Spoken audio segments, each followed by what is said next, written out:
Bueno, pues esta jornada la abre el profesor Quindós con su ponencia de Física del radón y su presencia en lugares del trabajo. Para mí es un verdadero placer presentar al profesor Quindós. Es una de las figuras más destacadas en el estudio de la radiactividad y la física médica. Con más de 40 años de experiencia, ha dejado una huella profunda en la investigación, la docencia y la aplicación de los principios radiológicos. Como catedrático y profesor titular en la Facultad de Medicina de la Universidad de Cantabria, ha liderado importantes proyectos en protección radiológica y gestión de residuos. Desde 1987 dirige el Laboratorio de Radioactividad Ambiental de la Universidad de Cantabria, la RUC, donde ha impulsado más de 24 proyectos en los últimos años. Su trabajo ha sido clave en la vigilancia del gas radón y el control radiológico en instalaciones industriales. Además de su brillante labor investigadora, el profesor Quindós es un apasionado de la enseñanza. Ha compartido su conocimiento a través de publicaciones científicas, ponencias en congresos y la dirección de más de 30 cursos de formación en acerías del norte de España. Su capacidad para comunicar y su compromiso con la educación han formado a generaciones de profesionales en este campo. Es un honor contar hoy con su presencia y escuchar a alguien que con tanta dedicación ha contribuido a la ciencia y a la sociedad. Bienvenido, profesor Quindós.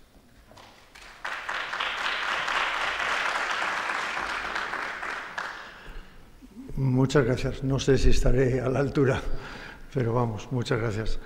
Agradecer el que se haya contado conmigo, que es contar con el grupo de radón de la Universidad de Cantabria, y vamos a proyectar y vamos a empezar.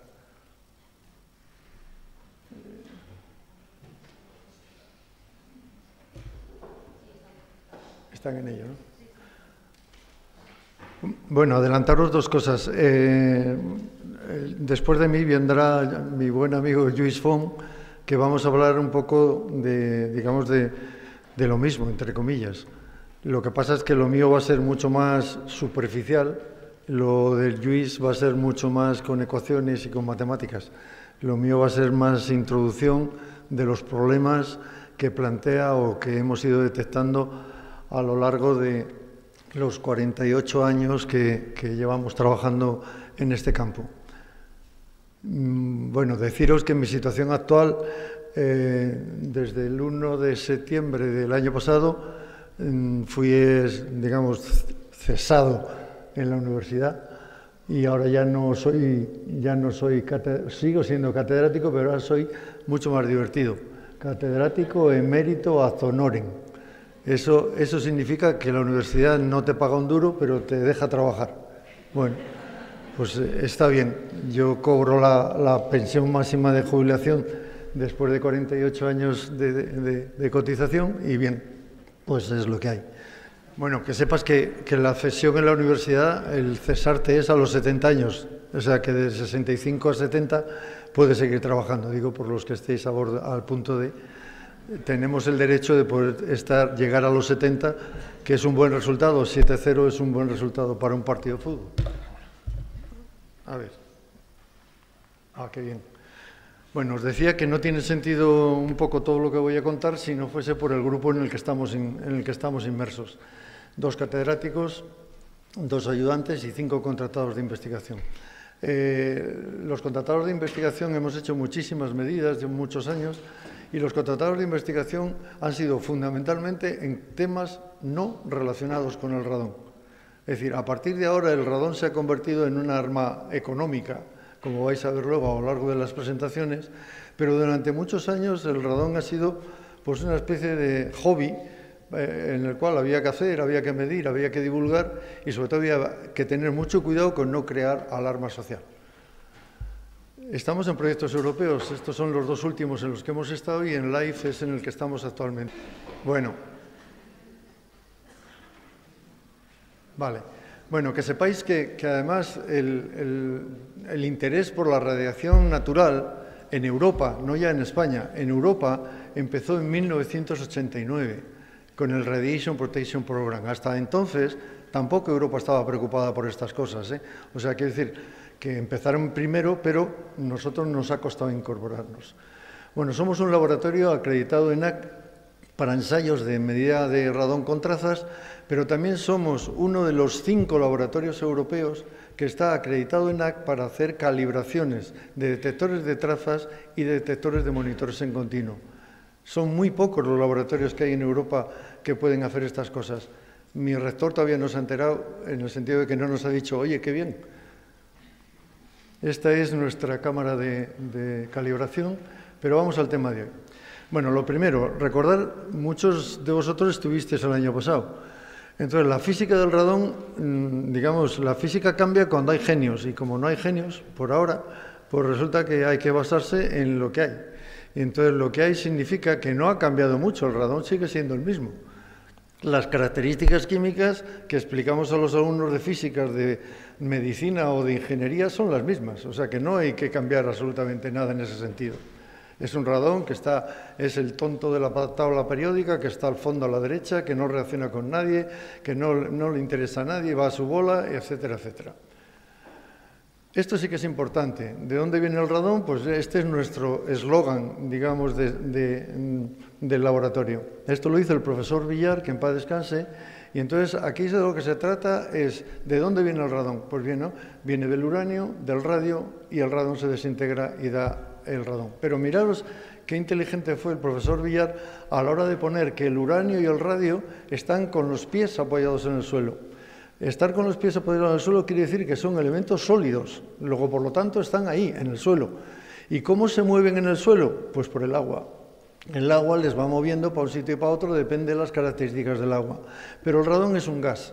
Y como es un gas y no tiene producción en el exterior, porque en el exterior no hay radio, en el aire exterior, pues resulta que entonces el radón es un gas, está harto de estar en el suelo y hay mucho en el suelo, pues se va para arriba. ¿Se va para dónde? Pues para salir al exterior. Y por lo tanto, si sale al exterior en una atmósfera muy grande, se va a diluir. Por eso las concentraciones en el exterior son pequeñas. Pero si se encuentra con un habitáculo, una casa, un recinto cerrado, etcétera, etcétera, se va a acumular. De ahí es donde viene el problema de acumulación de radón. ¿Cómo se mueve el radón?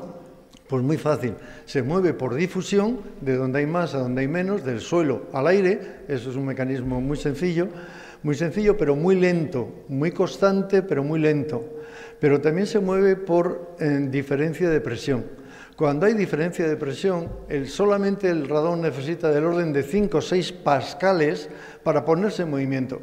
Eso comparado con la presión atmosférica, que son 101.000 pascales, no es nada. Lo que quiere decir que cuando os encontréis con alguien que dice, no, es que tengo mucho radón en el sótano, pero yo no vivo ahí. Yo no vivo ahí. Y dice, no, ya lo sé que no vives ahí, vive tu coche.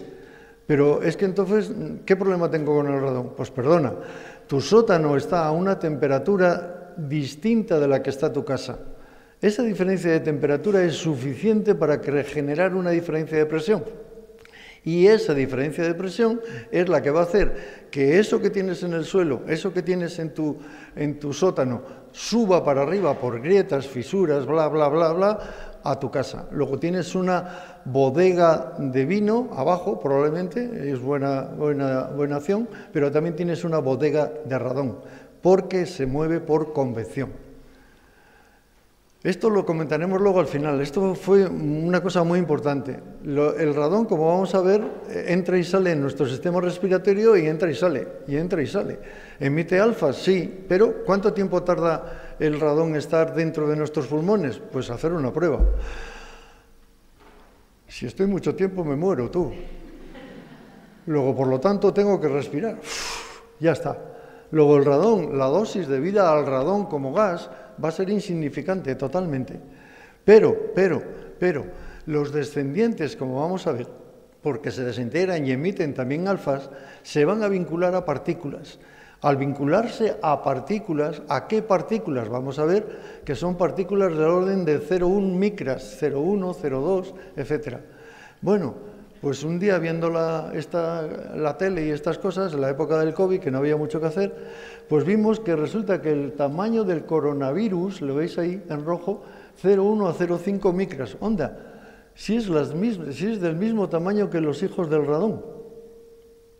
Pues eso fue muy importante para lo que os voy a contar al final. Para los que no lo sepáis, pues esperar al final. Pero es muy importante que el virus del coronavirus tiene el mismo tamaño que los descendientes, las partículas a las que se pegan los descendientes del radón. Muy importante. Luego veremos por qué. Bueno, os dije que la física no ha evolucionado mucho, por lo tanto quiero que esta charla sea un homenaje a todos mis colegas, muchos de ellos muertos, ya mis colegas de los años 80-2000. El 80-2000 es cuando el radón eclosiona, no en España, pero eclosiona, digamos. Esto, como lo vais a tener en la presentación, meter en Google el nombre de cada uno de ellos y veréis las bases físicas del radón. Los aportes científicos más importantes tienen que ver con esa gente que hay ahí. ¿Me habré olvidado de alguno? Seguro, pero la mayor parte de la ciencia básica del radón, de efectos sobre la salud, de las medidas, de dispositivos de medida, etcétera, se hicieron en los años 80-2000. Llevamos 25 años en que estamos haciendo otras cosas. Por ejemplo, legislación. Por ejemplo, acciones de remedio. Por ejemplo, incrementar, digamos, dar valor económico al radón que nunca lo tuvo. Todas esas cosas. Entonces, pero la parte, digamos, científica se fundamenta en estos años. Bien, este es el esquema general de lo que le ocurre al radón. El radón sale del suelo, ahí tenéis un esquema más o menos, sale del suelo o de un material de construcción o donde sea, y resulta que sale, ¿vale?, y se desintegra, y da lugar a unos hijos que llamamos descendientes de vida corta. El radón tiene 3,8 días de vida media, en los descendientes del orden de 30 minutos. ¿Eso qué quiere decir?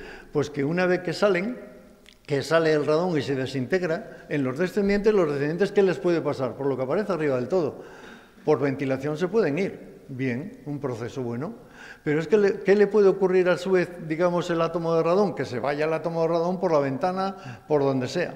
Pero puede ocurrir que se desintegre y al desintegrarse, esos hijos se vinculan a partículas. ¿De acuerdo? Una vez que pueden depositarse también los descendientes, es decir, los descendientes pueden depositarse en las paredes, pero pueden vincularse a partículas de aerosoles. ¿A qué tamaño de partículas de aerosoles? Pues básicamente 0,1 micras.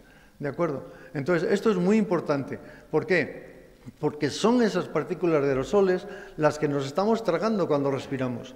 En un recinto como este, de la experiencia que tenemos, podemos tener del orden de 3.000, 4.000 partículas por centímetro cúbico. Una burrada de partículas. De todas ellas, un porcentaje tienen 0,1 micras.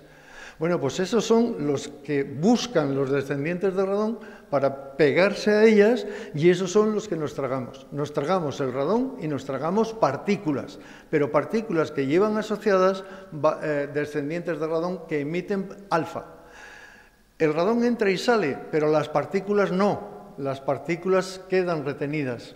Esto es un poco el mismo proceso para que cuando lo veáis más despacio. Esto es lo mismo, o sea, hay partículas. Hay una parte, digamos, del radón que queda como libre. Como libre quiere decir que queda a nivel atómico, de tal manera que me lo estoy tragando, y eso es lo que vamos a llamar la fracción libre. Veremos luego la importancia que tiene. Esto es un esquema general de qué es lo que les ocurre tanto al radón como a los descendientes. Todas estas cosas son las que Lluís probablemente va a entrar mucho más en detalle. Y estos son los descendientes. Esta es la cadena de desintegración del radón con todos los elementos. ¿Cuáles de estos elementos nos preocupan? Estos, los de vida corta. Porque son los que se nos van a quedar pegados a diferentes partes del sistema respiratorio. ¿Cómo? Pues como veis aquí. Según el tamaño de la partícula, y si os vais ahí donde pone 100 nanómetros es 0,1, se van digamos, a depositar más o menos tanto en la parte de la tráquea, en los bronquios, o puede llegar al final, digamos, en los bronquiolos. ¿De acuerdo?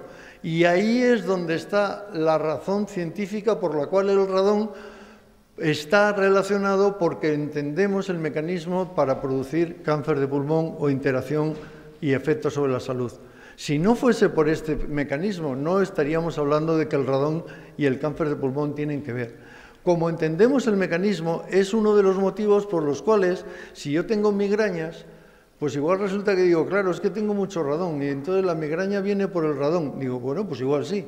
Si tengo hemorroides, igual me pasa lo mismo. Digo, igual es el radón el que me está generando las hemorroides. Pues no lo sé, pero explícamelo.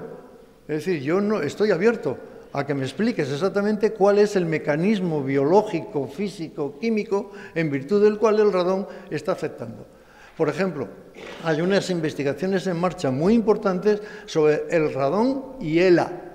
ELA, fijaros, el radón y aterosclerosis, todo. Ahora todo el mundo está buscando correlaciones de unas cosas con otras. Bueno, pues lo importante no es buscar correlaciones estadísticas, que al final encontramos todos lo que queremos encontrar con la estadística, generalmente, incluso el gobierno. Pero quiero decir que al final la estadística la usamos para que nos dé la razón de lo que queremos decir. Pero bueno, cuando entramos en ciencia ya es distinto. Me tendrás que explicar exactamente en virtud de qué mecanismos. Los mecanismos en virtud del cual el radón está relacionado con el cáncer de pulmón están claros y por lo tanto hay que investigar en eso y profundizar en todo eso. Que no quiere decir que tenga que ver con otras enfermedades, bien, de acuerdo, pero no, eso está por hacer. Esto es lo que el modelo, digamos, de respiratorio, el modelo que se utiliza para calcular la dosimetría. Cuántos se me quedan en la parte superior, cuántos se me quedan al medio, cuántos están abajo, y en los modelos dosimétricos, de los cuales hablaremos un momentito, pues aplicamos estos conceptos. Esto es lo que se aplica también cuando queremos saber la dosis debido a la inhalación de elementos radiactivos en un servicio de medicina nuclear, por ejemplo, o en una central nuclear. Pues utilizamos modelos dosimétricos, sabemos las características, sabemos dónde se depositan, qué radiación emiten y podemos evaluar las dosis. Eso se llama dosimetría, eso es dosimetría. Bien, si sabemos entonces que los que nos hacen daño son los descendientes, lo más importante entonces es medir radón, sí. ¿Se mide radón muy fácil? Sí, es muy fácil medir radón, generalmente, con detectores de trazas o en continuo. En continuo es un poco más caro porque requiere más problemas. Pero medir el radón es fácil. Medir los descendientes es fácil, que son los que me hacen daño. Ya estamos en complicaciones. Es decir, medir descendientes requiere mucha más que colocar un detector de trazas y decir, tenle ahí 2 meses, 3 meses y adelante. El factor de equilibrio, ¿qué es? La relación que existe entre la concentración de descendientes y la concentración de radón. Es decir, puede ocurrir que esté el 50%, digamos, de los átomos de radón están vinculados a descendientes. ¿Qué utilizo? Pues utilizo la concentración de radón para calcular la dosis que recibo. Puedo, de hecho una institución tan importante como Asquiar lo hace así y da unos factores de conversión. Pero si lo quiero hacer en plan fino, en plan mejor, tengo que conocer la concentración de descendientes.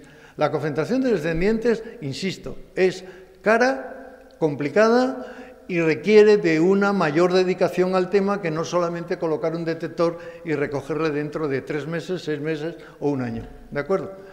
Bueno, pues por eso se llama el F que aparece en la gráfica. El F es el factor de equilibrio, que es esa relación entre descendientes y radón. Cuanto más partículas tienes, fijaros que arriba aparece la concentración de partículas, fijaros que nosotros estaríamos aquí, ¿lo veis? No sé si veis, no sé si se puede señalar aquí, no. Bueno, si veis arriba 3 por 1000, porque está por 10, 3000, que es las partículas que podríamos tener aquí, bajamos para abajo y encontraríamos un factor de equilibrio del orden de 0,3. ¿Lo veis? Más o menos. Bajando para abajo, yendo para allá, factor de equilibrio 0,3. Si yo tengo muchas partículas, como puede ser el caso de una mina, de un sitio muy contaminado, con muchas partículas, pues entonces el factor de equilibrio cambia. Si tengo muchísimas partículas, el factor de equilibrio puede llegar pues, a 0,6, 0,7, etcétera, etcétera. ¿Qué es lo que hacemos? ¿Cuál es el factor que tenemos que utilizar? Pues el que resulte de la medida. Y si no podemos medir, ¿qué hacemos? Pues hay una normativa internacional de la ICRP que te recomienda, y te dice el factor de equilibrio aproximadamente pon 0,4. Entonces, si pones 0,4, pues vas a calcular un valor, que no es el valor exacto, pero sí te da un orden de magnitud de cuál es, digamos, la dosis que está recibiendo la gente que está en ese sitio. Bien, como veis, esa curva F, que sube para arriba, va en contraposición de lo que llamamos FP. ¿Veis aquí a la izquierda FP? La FP es la fracción libre. La fracción libre es ese 8%, digamos, de los átomos de radón que quedan sin, digamos, en plan atómico, de tal manera que al final esos te los tragas y el coeficiente de difusión es mucho mayor y entonces llegan hasta, digamos, muy dentro de nuestro pulmón. Al llegar muy dentro, la dosis debida a esa fracción libre es mucho más importante que la dosis debida a la ligada.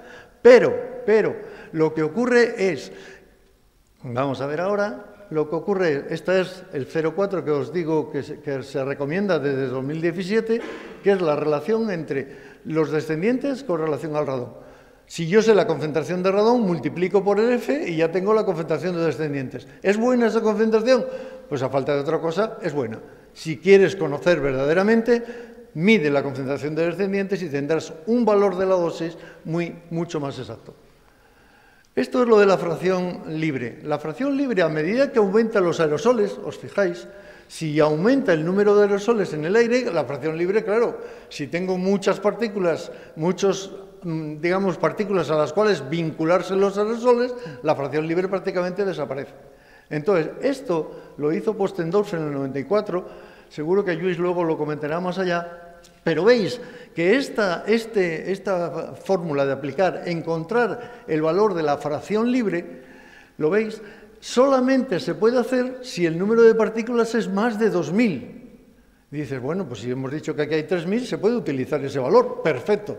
Pero nosotros que tenemos una gran experiencia, como vais a ver, en medida en cuevas, cuando uno se mete en una cueva con los guías turísticos, el número de partículas en una cueva puede ser 140, 150 partículas por centímetro cúbico. No es nada, no hay partículas. En una cueva turística, sea la que sea, generalmente el número de partículas es muy pequeño en algunas épocas del año. Eso significa que si quiero calcular la dosis debida digamos, a la fracción libre y a la fracción ligada, lo tengo complicado, porque no puedo aplicar esta fórmula. No puedo aplicar el valor del 0,4 para la ligada, sí, pero para la libre no. Y si la libre es muy importante, en esas zonas, la incertidumbre que puedo cometer en la evaluación de la dosis de un guía turístico que te está enseñando las cuevas de Altamira o las cuevas de San Pedro, pues va a ser difícil, ¿vale? Sigamos. Estos son los factores de conversión.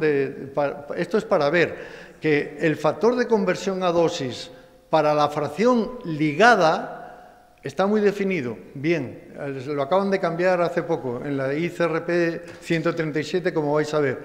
Pero para la fracción libre hay varios valores propuestos. Estos, es decir, esto, insisto, que os lo contará Lluís luego un poquito más para no entrar. Pero bueno, vamos entonces a hablar de dosis y sabemos más o menos cuáles son los artistas protagonistas, que son el radón, la fracción ligada y la fracción libre. Si sabemos que son esos tres y todos los dos últimos relacionados con el número de partículas, pues ya vamos a ver. ¿Qué es eso de la dosis? Bueno, estamos en físicas, luego por lo tanto hay que calcular la dosis. Si calculo la dosis tradicionalmente, ¿qué se ha utilizado para calcular la dosis de vida de radón? Pues una cosa que se llama estudio epidemiológico. Estudio epidemiológico es ese estudio que se hace teniendo en cuenta casos y controles, generalmente teniendo en cuenta epidemiología, como su nombre indica. Bueno, pues ahí, a partir de ese estudio epidemiológico, en 1993 se dijo, oye, el factor de conversión que hay que utilizar es este.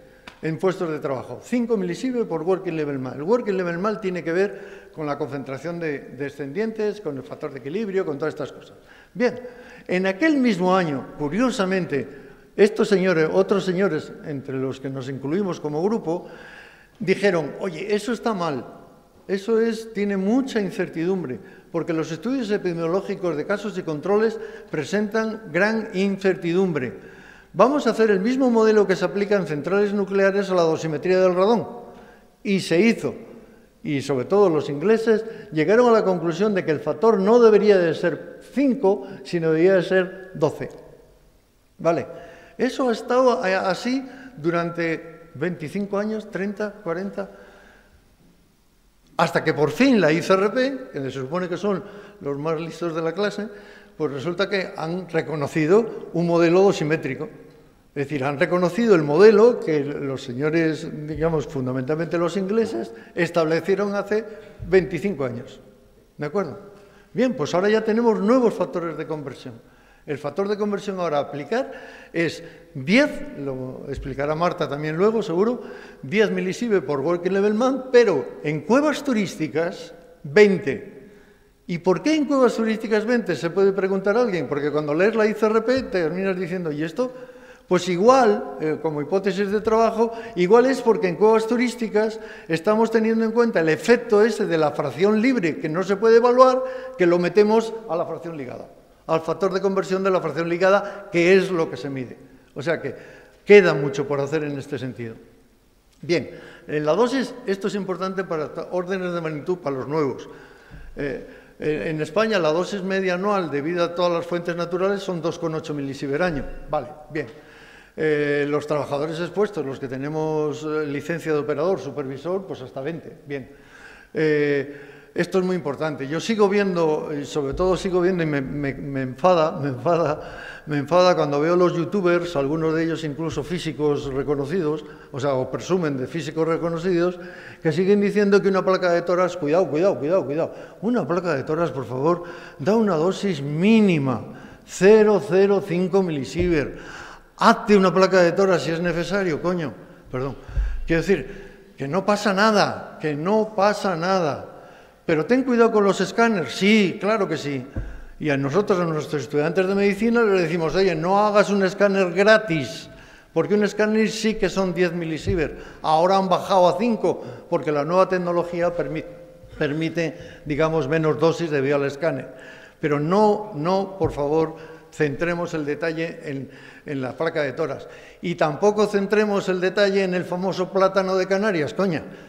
Es decir, lo de que si te comes un plátano tienes la misma radiación que si estás al lado de una central nuclear, vete a la porra. O sea, no digamos tonterías, estamos hablando de cosas completamente distintas.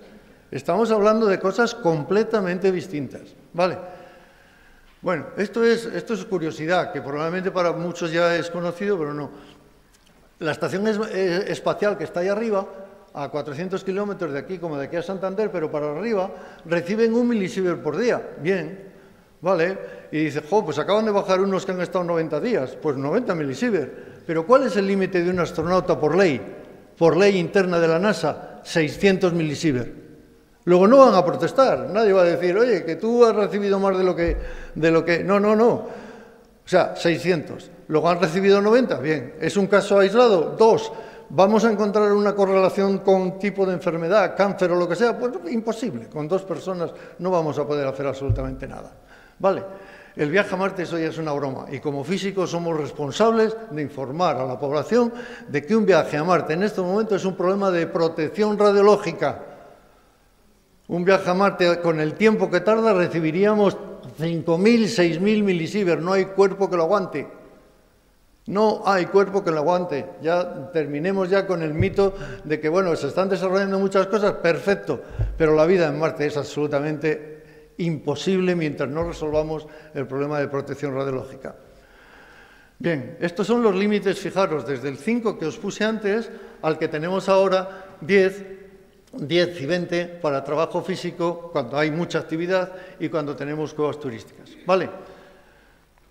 Esto es la ICRP y esto vamos a comentar 4 cosas de puestos de trabajo. Córtame cuando puedas porque si no...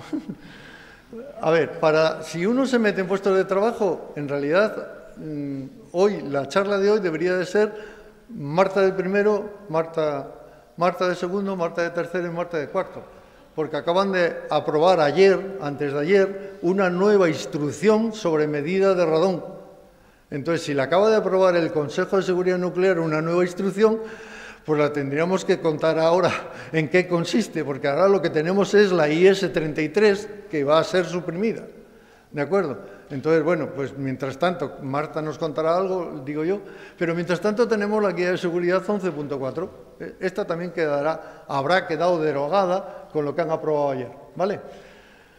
Pero esto es lo que hay. Esta es la fórmula para calcular, esta es la expresión física para calcular cuál es la dosis. Si yo estoy sometido a una concentración de radón C, conozco el factor de equilibrio y si no le conozco pongo 0,4, bien. Conozco, pongo 136, son valores, digamos, que deducen de la expresión matemática y aquello es el factor de conversión. Con eso yo puedo calcular la dosis. Si soy un trabajador, me llevo eso, pido a mi patrón cuál es el nivel de radón que yo tengo y yo lo calculo. No necesito ningún experto en cálculo. Fijaros qué cosa más irónica. Un trabajador que está a 300 becquerelios, que es el límite de trabajo, de puestos de trabajo, durante 2.000 horas, afortunadamente ya no trabajamos 2.000, recibiría aproximadamente 4 milisievert, aplicando esa fórmula, ¿vale? Y utilizando el factor 10, el actual, no el antiguo. Vale, muy bien, 4. Bueno, pues esto es una invitación a que te vayas de casa, porque si estás en casa 7.000 horas, con el mismo valor de 300, vas a recibir, sale 14. Es decir, que si te quedas mucho tiempo en casa vas a recibir 14 viendo la tele, jugando, haciendo maquetería y tal y cual, recibes del orden de 14 milisievert. 14 milisievert en un límite de 300 becquerelios por metro cúbico. Nada, que es el límite que está marcado por la Directiva Europea. Luego, ya os digo, salir más a la calle y disfrutar del aire. Recordar que esto ahora va a salir, ha salido eso y saldrá en el boletín la semana que viene. Pero esto es del 2001. Desde el 2001 estamos diciendo que los puestos de trabajo, que hay un boletín oficial que dice que hay que medir en cuevas, en subterráneos, en bla, bla, bla, bla, bla, bla. Desde el 2001, 24 años hemos tardado en tener una nueva legislación. Porque esa legislación, como os podéis imaginar, se ha aplicado cuando iba la Guardia Civil, vamos, cuando quería el empleador. Esos son los documentos.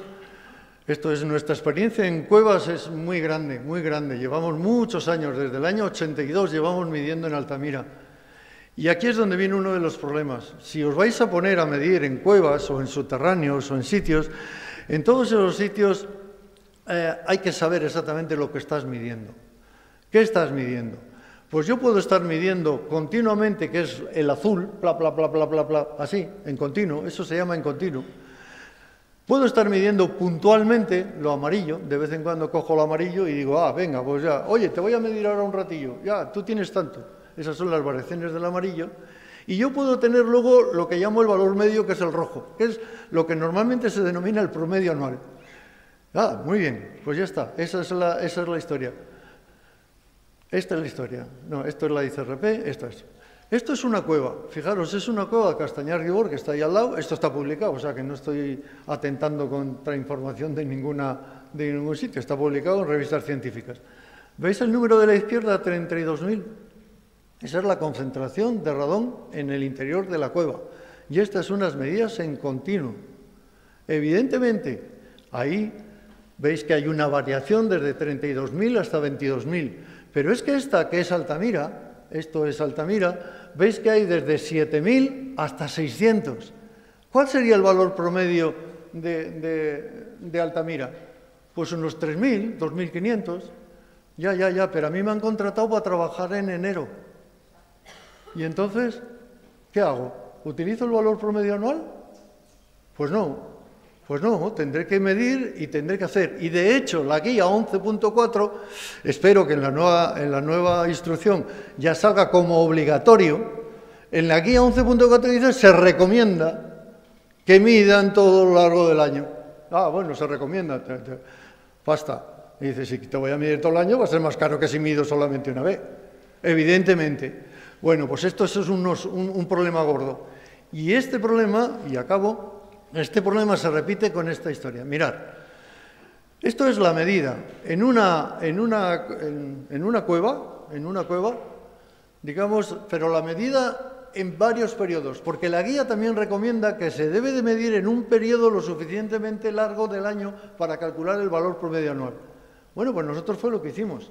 Y dijimos, vamos a medir ese periodo, de los 11 meses medimos en 10, de los 12, medimos en 10.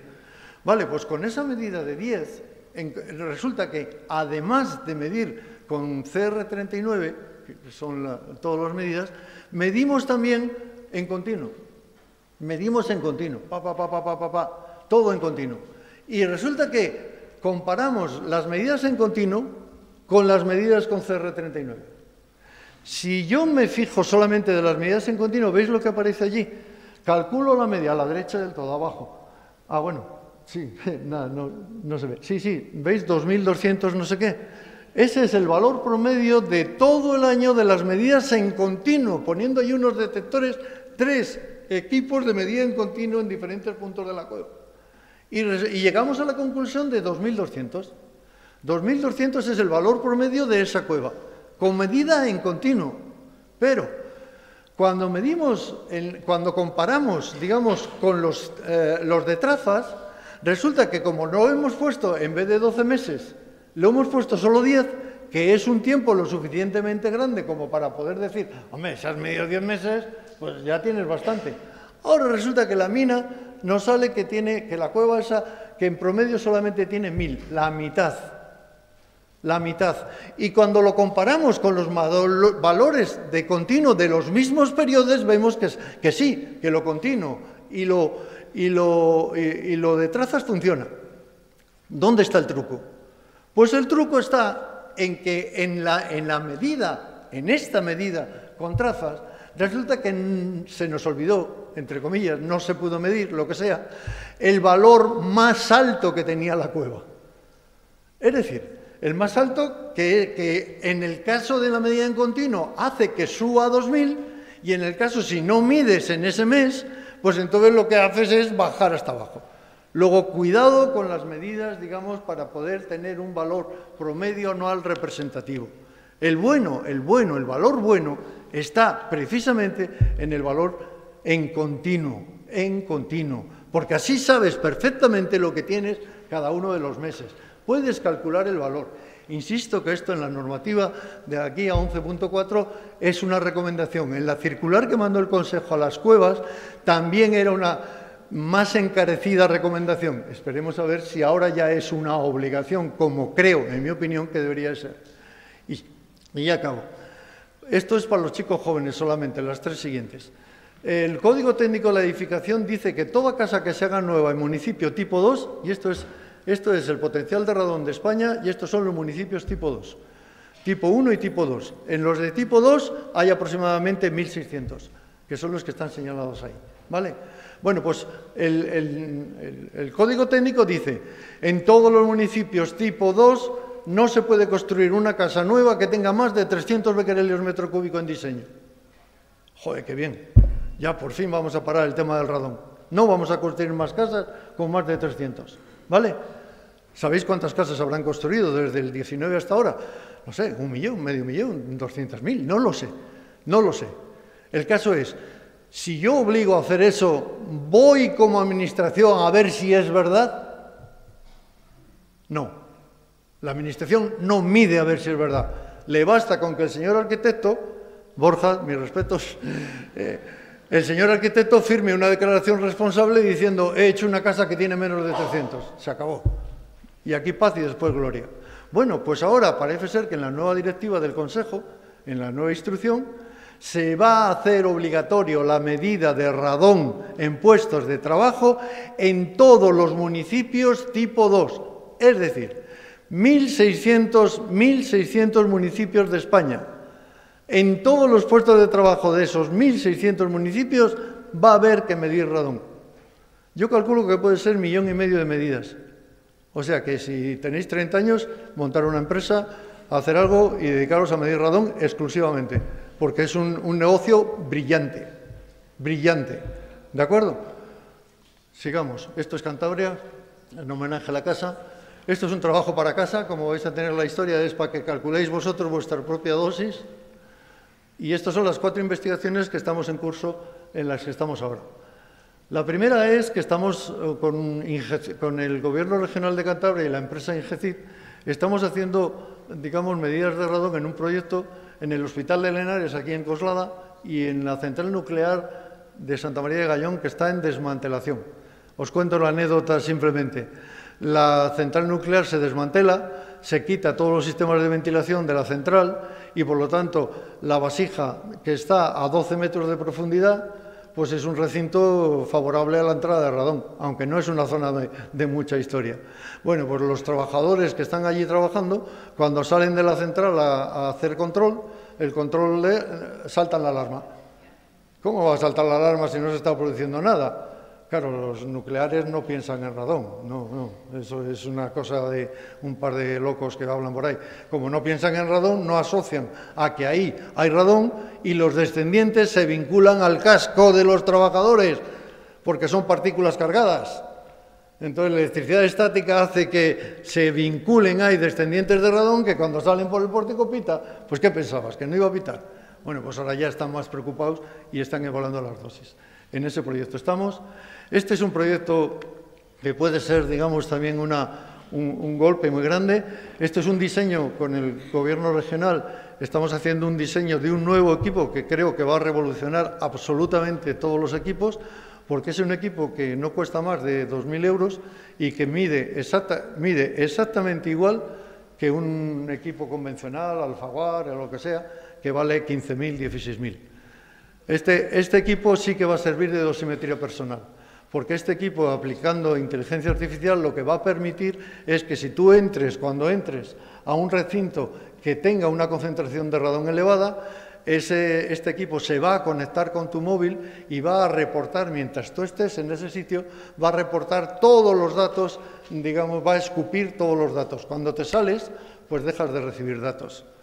Entonces, ahí sí que se va a poder evaluar la dosimetría personal en recintos, digamos, con elevada concentración de radón de manera mucho más fiable que con cualquier otro tipo de detección.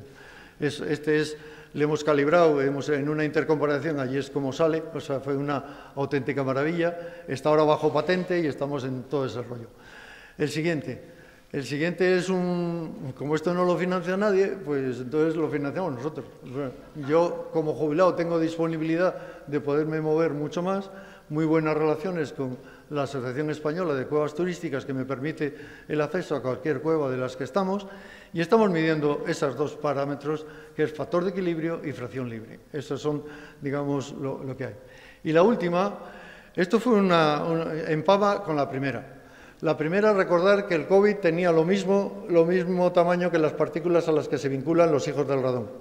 Bueno, pues entonces se nos ocurrió, y se nos ocurrió, y luego ha habido artículos por ahí también, pero digamos, la iniciativa fue nuestra, aquí por lo menos en España. Bien, esa iniciativa consistió en que dijimos, coño, si yo me pongo una mascarilla FFP2 y me pongo otra mascarilla FFP2, las dos superpuestas, y me meto en un ambiente que tiene mucho radón, ¿qué pasa? ¿Qué pasa? Porque si la mascarilla para el COVID, parará también los descendientes, ¿vale? Entonces estuvimos ahí metidos durante un par de horas en un sitio con elevado nivel de radón, y a continuación cogimos la primera mascarilla, la externa, y fuimos corriendo a medir espectrometría gamma. Esos son los descendientes del radón. Esos son los descendientes del radón, los de arriba. Los de abajo es la segunda mascarilla. No ha pasado ni uno. No ha pasado ni uno. Luego, grupos de investigación extranjeros y demás que tienen, digamos, muchas más posibilidades, llegaron a la conclusión también que por el diseño de las FFP2, también la mascarilla FFP2 para no solo la fracción ligada, sino la fracción libre. Ah, maravilloso. Con lo cual, en sitios con elevado nivel de radón, el uso de la mascarilla es absolutamente la medida preventiva más sencilla, más fácil y más necesaria.